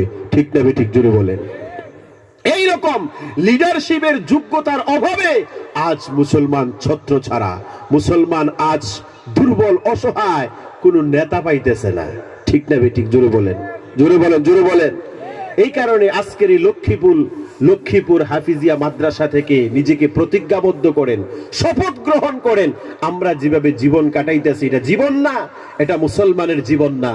মুসলমান তো প্রত্যেকটা মুসলমান শিক্ষিত হবে, পুরুষ বলেন, মহিলা বলেন, এবার দুনিয়াবি শিক্ষিত হোক, জেনারেল এডুকেশন হোক, আর দ্বীনি শিক্ষা হোক। এটা শুধুমাত্র কেউ কারোর কাছে দ্বীনি শিক্ষা নাই, কোরআন হাদিসের নলেজ নাই, বুনিয়াদি শিক্ষা নাই, সে মাস্টার ডিগ্রি করেছে, ডক্টরেট করেছে, অথবা কোনো বিশাল ডিগ্রি অর্জন করেছে, তার দিলের ভিতরে ঈমান থাকবে না, ইসলাম থাকবে না, তার দ্বারা সমাজের কোনো উপকার হবে না। ঠিক না ঠিক জুড়ে বলেন। তার ভিতরে যদি ইসলামিক নলেজ থাকে, তার ইসলামের অতীত ইতিহাস সে জানে, কোরআন হাদিসের রোশনি আর আলো তার ভিতরে জানে, সে যখন ডাক্তার হবে, ইঞ্জিনিয়ার হবে, পলিটিশিয়ান হবে, সে যখন সমাজ সেবক হবে, তখন তার দ্বারা মানুষের উপকার হবে। ঠিক না ঠিক বলেন। এই কারণে সমাজের মায়ের জাতির যারা নারীরা যারা, তাদেরকে প্রায়োরিটি দেওয়া দরকার, নারীদের ব্যাপারে প্রায়োরিটি দেওয়া দরকার। শুধুমাত্র মেয়েটাকে মাধ্যমিক উচ্চ মাধ্যমিক পড়াইলাম আর তারে বিয়ে দিয়ে দিলাম, এই ফিকির নয়। আমি এই কথা বলতেছি না যে তারে ডাক্তার ইঞ্জিনিয়ার শুধু বানান, এমন নয়। এই মাটাকে পবিত্র বানান, এই মেয়েটাকে সাফ বানান। কেননা আল্লাহ পাক এই পৃথিবীর পুরুষ এবং মহিলা, নবী, রাসূল, আম্বিয়া, আউলিয়ায়ে কেরাম, প্রধানমন্ত্রী, রাষ্ট্রপতি, সাধারণ নাগরিক থেকে নিয়ে বড় উচ্চ পদস্থ সব স্তরের মানুষগুলা এই পৃথিবীতে পাঠানোর জন্য ফ্যাক্টরি বানিয়েছেন মায়ের পেটকে। ঠিক না ঠিক বলেন। পৃথিবীতে আমরা কি দেখি, কোন ফ্যাক্টরির ভিতরে যে বস্তুটা যদি ঠিকঠাক নির্মাণ হয়, এটার যখন ডেলিভারি হয় তার আউটপুট খুব ভালো হয়। কোন ফ্যাক্টরির ভিতরে কোন বস্তু যখন নির্মাণের ক্ষেত্রে গড়বড় হয়, তার ডেলিভারির পরে তার আউটপুট খারাপ হয়। উদাহরণস্বরূপ, একটা বিমান একটা ফ্যাক্টরিতে ম্যানুফ্যাকচারিং হয়, নির্মাণ হয়, যদি ত্রুটিমুক্ত নির্মাণ হয়, বিমানটা 300 যাত্রীকে নিয়ে গন্তব্যস্থল পর্যন্ত নিরাপদে পৌঁছে। ঠিক না ঠিক? এই বিমানটা কোম্পানিতে ফ্যাক্টরিতে নির্মাণের সময় যদি ভেজাল হয়, তার অয়েল বক্সে লিক, তেলের বাক্সের মধ্যে লিক রয়ে গেছে, ছিদ্র, তার ইঞ্জিনের ম্যানুফ্যাকচারিতে প্রবলেম রয়ে গেছে, এই বিমানটা এয়ারপোর্ট থেকে 300 যাত্রীকে নিয়ে যখন আকাশপথে উড়বে, এটা গন্তব্যস্থলে না পৌঁছে মাঝপথে অ্যাক্সিডেন্ট করে 300 যাত্রীকে মারবে। ঠিক না ঠিক বলেন। ঠিক এরকম ভাবে মায়ের পেটকে আল্লাহ পাক পৃথিবীতে মানুষ পাঠানোর জন্য মায়ের পেটটাকে ফ্যাক্টরি বানিয়েছেন। এই মায়ের পেটে আল্লাহ পাক 8 থেকে 9 মাস এই মানুষটাকে ম্যানুফ্যাকচারিং করে, তৈরি করে, নির্মাণ করে। ঠিক না ঠিক জোরে বলুন। এবার এই মায়ের পেটটা যদি পাক হয়, সাফ হয়, পবিত্র হয়, এই পেট থেকে যে সন্তানটা বের হবে এটা পবিত্র হবে, এটা মানুষ হবে, এটা আদর্শ নাগরিক হবে। আল্লাহু আকবার। এই মায়ের পেটে যদি গড়বড় থাকে, তাহলে সন্তানটাও গড়বড় হবে। ঠিক না ঠিক বলেন। এই কারণে কিতাবের মধ্যে লিখে, একটা সন্তানের চারিত্রিক গুণাবলী 80% নির্ভর করে মায়ের উপরে, 20% নির্ভর করে বাবার উপরে। এই কারণে মেয়েদেরকে প্রায়োরিটি দেন, তাকে শিক্ষিতা বানান, পাশাপাশি তাকে দিনদার বানান, তাকে আয়েশা সিদ্দিকা, ফাতেমাতুজ জোহরার মতো আইডিওলজি শিক্ষা দিয়ে তাকে সেরকম উন্নত মেজাজের বানান, তাকে বরদাস্ত করার মেজাজ, দান করার মেজাজ, সহানুভূতির মেজাজ, পর্দার মেজাজ, দিনদারির মেজাজ, দিনের জন্য কুরবানি দেওয়ার মেজাজ, মানুষের মঙ্গলের জন্য মেজাজ, তাকে উত্তম চরিত্রের মালিক বানান। কেননা আপনার মেয়েটা, আমার মেয়েটা, আপনার বোনটা, আমার বোনটা হয়তো আরেকটা সংসারের সুখের কারণ হবে, নতুবা ওই সংসারের আগুন লাগানোর কারণ হবে। ঠিক না ঠিক জোরে বলেন। এই কারণে পৃথিবীতে এমন কোন মানুষ বড় হইতে পারে নাই, যারাই বড় হয়েছে তার পেছনে কারো না কারোর মায়ের অবদান আছে। ঠিক না ঠিক বলেন। বাসকান্দি হুজুর রহমাতুল্লাহ আলাই, আহমদ আলী সাহেব বাসকান্দি হুজুর রহমাতুল্লাহ আলাই বড় ওলি আসলেন না? খুব ছোট মোটো ওলি আসলেন না, খুব বড়। আমি একটা আর্টিকেলে পড়লাম যে মৌলানা আহমদ আলী সাহেব বাসকান্দি হুজুর রহমাতুল্লাহ আলাই তৎকালীন সময়ে, মানে উনার যুগে, এশিয়া মহাদেশের সবচেয়ে বড় ওলি ছিলেন, যিনি নামাজের মধ্যেও আল্লাহর নবীর জিয়ারত নসিব হইত। আল্লাহু আকবার বলেন। ইনি যে এত বড় ওলি হলেন, এনার পেছনে ওনার মায়ের অবদান। ওনার মার শানে বলা হয়, ওনার মা 12 বছর লাগাতার নফল রোজা রেখে আল্লাহর কাছে দোয়া করেছেন, মালিক তুমি আমাকে একটা নেক সন্তান দাও। 12 বছর নফল রোজার পরে আল্লাহ যে নেক সন্তানটা উনাকে দিছেন, ইনি এশিয়া মহাদেশের সবচেয়ে বড় ওলি হইছেন। বাইজিদ বুস্তামি রহমাতুল্লাহ আলাইহি বিশ্ব কাঁপানো এক অলি, ইলমে মারিফতের এক বহুত বড় পণ্ডিত। ছোটবেলা বাবা মারা যায়, মা নিয়ত করেছে ছেলেটাকে মাদ্রাসায় পড়াবে, বড় আলেম বানাবে, বড় আল্লাহর ওলি বানাবে। তাই বাইজিদ একটু বড় হওয়ার পর তৎকালীন সময়ে যে মাদ্রাসার পদ্ধতি ছিল, এক উস্তাদের কাছে নিয়ে যায় আর বলে, উস্তাদ আমার ছেলেকে আপনার মাদ্রাসায় ভর্তি করাইতে চাই। উস্তাদ বললেন, ঠিক আছে, ভর্তি করিয়ে দাও। বাইজিদ বুস্তামির মা বলতেছে, আমি আমার ছেলেকে আপনার মাদ্রাসায় ভর্তি করাইতে পারি, কিন্তু শর্ত আছে। উস্তাদ বলে, কি শর্ত? বাইজিদ বুস্তামির মা বলে, উস্তাদ আমি আমার ছেলেকে আপনার মাদ্রাসায় ভর্তি করিয়ে গেলাম, কিন্তু যতক্ষণ পর্যন্ত আমার ছেলে পরিপূর্ণ আল্লাহর ওলি হিসাবে পরিণত না হবে, তাকে বাড়ি যাওয়ার জন্য ছুটি দিতে পারবেন না। আল্লাহু আকবার! এটা কেমন মা? উস্তাদ আমার ছেলেকে পরিপূর্ণ ওলায়াতে কামিল হাসিল হওয়ার আগে তাকে ছুটি দিতে পারবেন না, এই শর্ত রেখে গেলাম, আমার ছেলেকে দিয়ে গেলাম। উস্তাদ বড় অবাক হয়, আবার খুশি হয়। এবার তাকে পড়াইতে শুরু করে বাইজিদ বুস্তামি উস্তাদের নিগরানিতে মাদ্রাসায় পড়াশোনা শুরু করে। করতে করতে কয়েক বছর অতিবাহিত হয়ে যায়। কয়েক বছর পর একদিন উস্তাদের সামনে দাঁড়িয়ে যায় আর বলে, উস্তাদ আজ কত বছর হয়ে গেল মাকে দেখি না, মার কথা বড় মনে পড়েছে। উস্তাদ জি, আজ কতদিন হয়ে গেল মায়ের চেহারা দেখি না, মায়ের কপালে চুমু খাই না, মায়ের কথা বড় মনে পড়েছে, বাড়ির কথা বড় মনে পড়েছে। উস্তাদ মায়ের কাছে যাইতে চাই, বাড়িতে যাইতে চাই। উস্তাদ আমাকে একটু ছুটি দেন, আমি আমার মায়ের চেহারা দেখে মায়ের কপালে চুমু খেয়ে আবার মাদ্রাসায় ফিরে আসব। উস্তাদ মনে মনে ভাবলেন, যদি বাচ্চাটাকে ছুটি দিয়ে দেই তাহলে তার মায়ের সাথে যে আমার ওয়াদা ছিল, ওয়াদা খেলাফি হবে। আবার যদি ছুটি না দেই তাহলে এতিম বাচ্চাটার কলিজায় আঘাত লাগবে। কি করা যায়? তাই উস্তাদ একটা কৌশল অবলম্বন করলে বললেন, বাবা বাইজিদ, হ্যাঁ তুমি বাড়িতে যাইবা, তোমার মায়ের মুলাকাতে যাইবা, কিন্তু বাবা বাইজিদ তুমি বিকাল পর্যন্ত আমাকে এই পড়া, এই সবকটা শোনাই দাও। উস্তাদ মনে মনে ভাবলেন, তাকে বেশি পরিমাণে সবক দিব, বিকাল পর্যন্ত সে শোনাইতে পারবে না, আর আমার কাছে ছুটিরও আবদার করবে না। আল্লাহু আকবার! বললেন, বাবা বাইজিদ তুমি বিকাল পর্যন্ত আমাকে সবক শোনাই দাও, এই সবক শোনাইতে পারলে আমি তোমাকে ছুটি দিয়ে দেব, তুমি তোমার মায়ের কাছে যাইতে পারবা, মায়ের মুলাকাতে বাড়িতে যাইতে পারবা। প্রায় 3 দিনের সবক একসাথে দিলেন। বাইজিদ বুস্তামি কিতাব খুলে দেখে বিকাল পর্যন্ত এত বেশি পরিমাণে সবক মুখস্থ করা সম্ভব নয়। তাই মুসল্লা বিছিয়ে সালাতুল হাজত নামাজ পড়ে আল্লাহর কাছে কান্না শুরু করলেন আর দোয়া করলেন, মালিক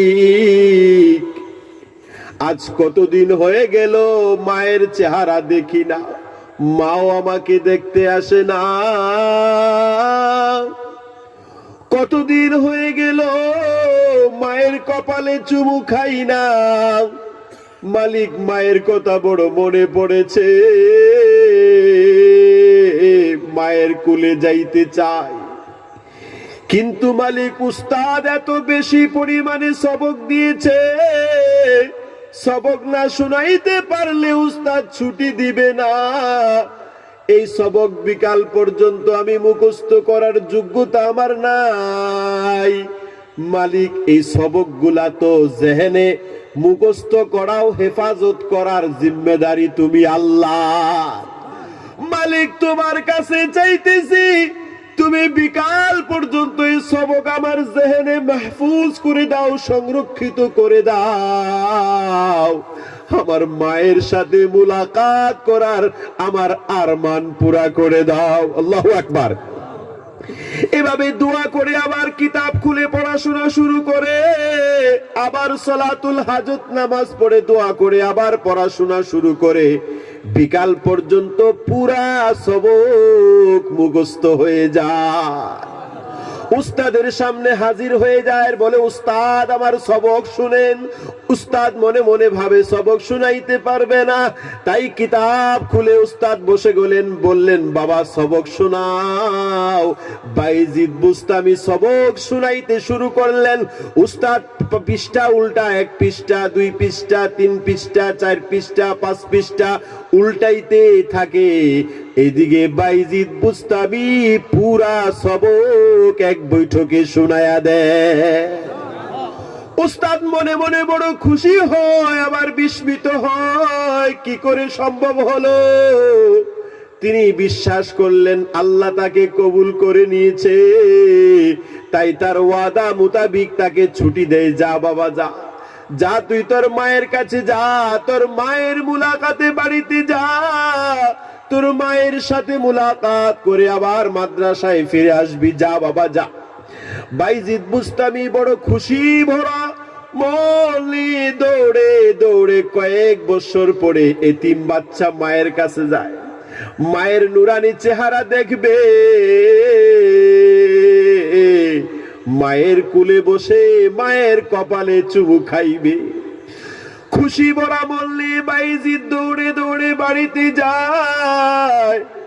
বাড়িতে গিয়ে বাড়ির দরজার সামনে দাঁড়িয়ে আওয়াজ লাগায়, মা, মা গো মা, দরজা খোলো, মা দরজা খোলো, মা দরজা খোলো। ভিতর থেকে আওয়াজ আসতেছে, কে? বাইজিদ উত্তর দিলেন, মা, আমি তোমার একমাত্র কলিজার টুকরা সন্তান বাইজিদ। ভিতর থেকে আওয়াজ আসে, না না, তুমি আমার সন্তান বাইজিদ না, আমার ছেলে বাইজিদ তো তার উস্তাদের কাছে মাদ্রাসায় পড়াশোনা করতেছে। আল্লাহু আকবার। আমার ছেলে তো পরিপূর্ণ আল্লাহর ওলি না হয়ে বাড়িতে ফিরবে না, তার উস্তাদ আমার সাথে ওয়াদা করেছে। তুমি আমার ছেলে নয়, আমি দরজা খুলতে পারবো না। আল্লাহু আকবার। বাইজিদ আবার কান্না করে আর বলে, মা, এত বড় পাষাণ হয়ে গেলা রে মা, এত নিষ্ঠুর হয়ে গেলা মা, মা দরজা খুলো, একবার তোমার চেহারা দেখে তোমার কপালে চুমু খেয়ে আবার আমি মাদ্রাসায় ফিরে যাব। মা দরজা খুলো। মা দরজা খুলে না, মায়ুস হয়ে চোখের পানি ফেলতে ফেলতে আবার মাদ্রাসায় চলে যায়।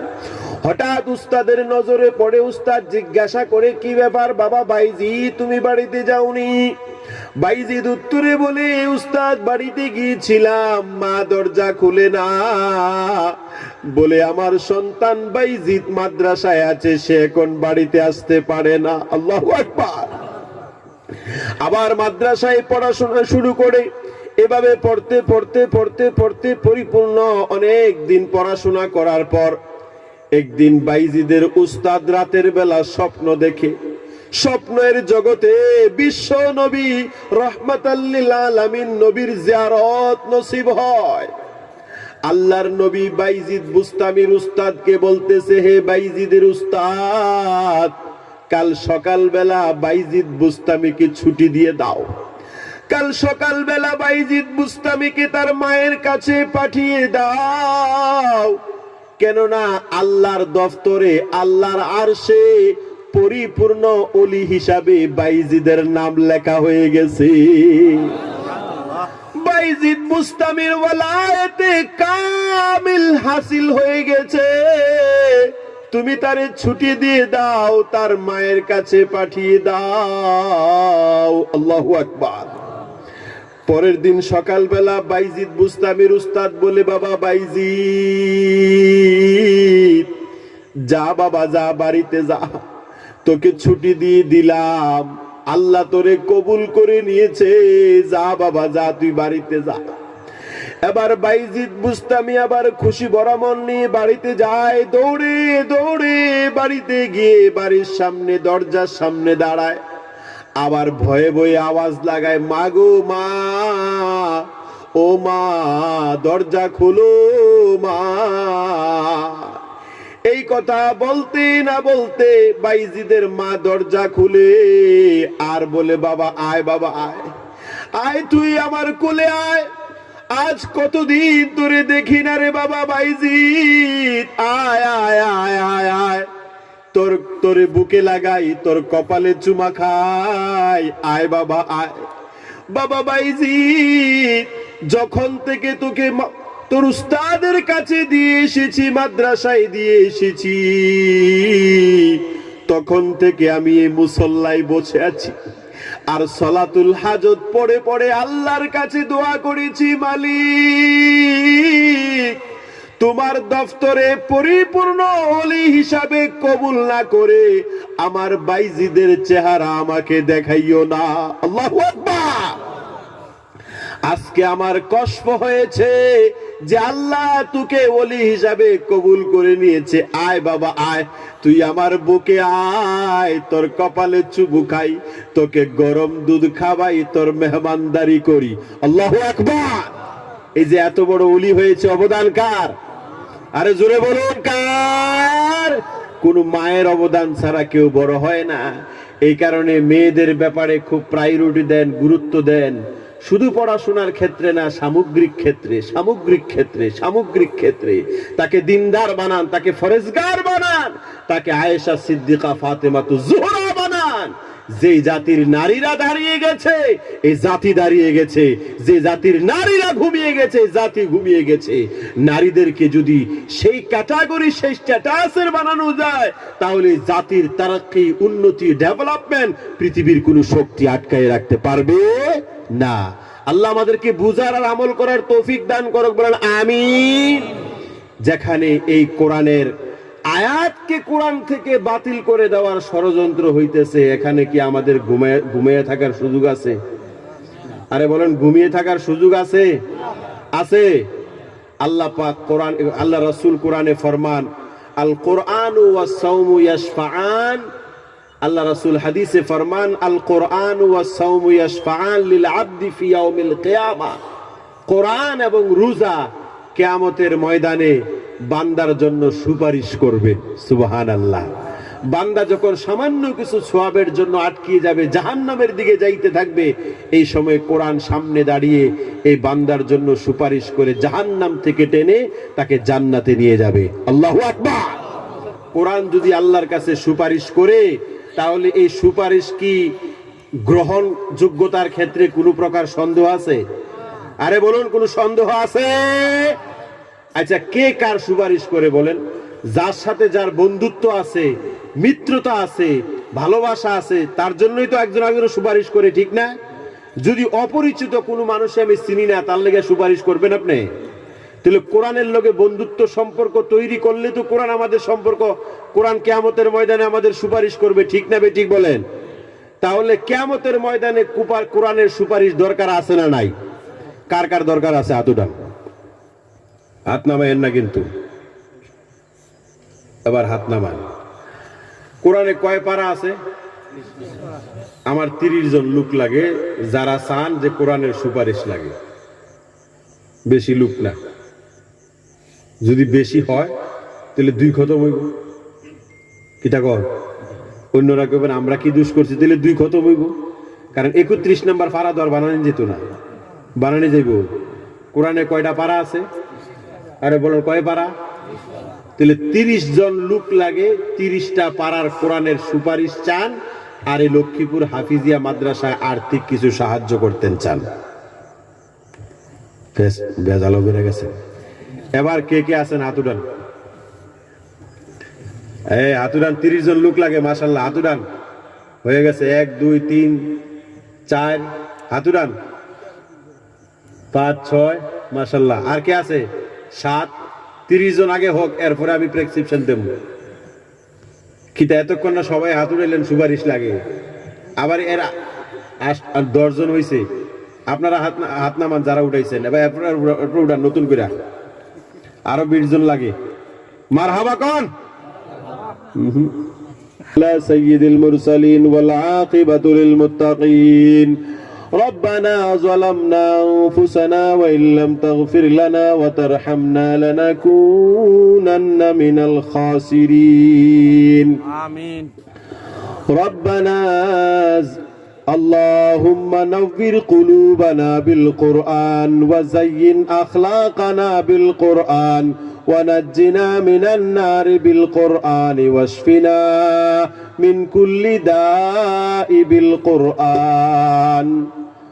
রব্বুল আলামিন, এতক্ষণ পর্যন্ত তোমার আর তোমার হাবিবের কিছু মুযাকারার আলোচনার পর উলামায়ে কেরাম, হুফাজে কেরাম, হাজিয়ানে কেরাম, মুরব্বিয়ানে কেরাম, যুবক ভাইদেরকে নিয়ে খোলা আকাশের নিচে গুনাহগুলি মাথায় নিয়ে তওবার নিয়তে তোমার দরবারে হাত বাড়িয়েছি।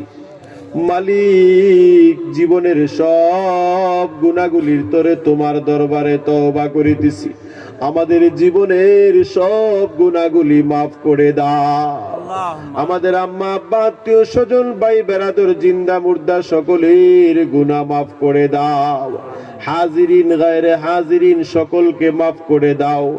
খাস করে মহল্লার প্রত্যেকটা পুরুষ মহিলা, জিন্দা মুর্দা সকলকে মাফ করে দাও। আজকের এই লক্ষ্মীপুর হাফিজিয়া কোরআনের মাদ্রাসার জলসাকে কবুল ফরমাও। এই জলসাকে কেন্দ্র করে এলাকার মধ্যে একটা মদিনাওয়ালা মাহৌল তৈরি করে দাও। আমিন। রব্বুল আলামিন, কোরআনের মাদ্রাসার জন্য কেউ 5000 2000 1000 3000 500 200 110 20 টাকা দিয়ে সাহায্য করেছে। আল্লাহ, ওই ভাইদেরকে তুমি ফেরেশতা দিয়ে সাহায্য করো। তাদের হায়াতে আমলে রিজিকে বরকত দান করো। আল্লাহ, যাদের মা বাবা নাই তাদের কবরে তাদের কলিজাকে ঠান্ডা করে দাও। আল্লাহ, দুনিয়াতে যতদিন রাখবা ইমানের সাথে রাখিও, নেক আমালের সাথে রাখিও, কোরআনী জীবনের সাথে দুনিয়াতে রাখিও। আল্লাহ, যখন দুনিয়াতে নিয়ে যাইবা ইমানের সাথে, কলিমার সাথে, আসানের সাথে, ইজ্জতের সাথে মত নসিব করিও। বেঈমানি মত, কলিমা ছাড়া মত, বেইজ্জতের মত, সাকরাতুল মত, আচানক মত, সকল অপমৃত্যু থেকে আমাদেরকে হেফাজত করিও। ওয়া সাল্লাল্লাহু তাআলা আলা খাইরি খালকিহি মুহাম্মাদি ওয়া আলিহি ওয়া আসহাবিহি আজমাইন বিরহমাতিকা ইয়া আরহামার রাহিমিন। আমিন।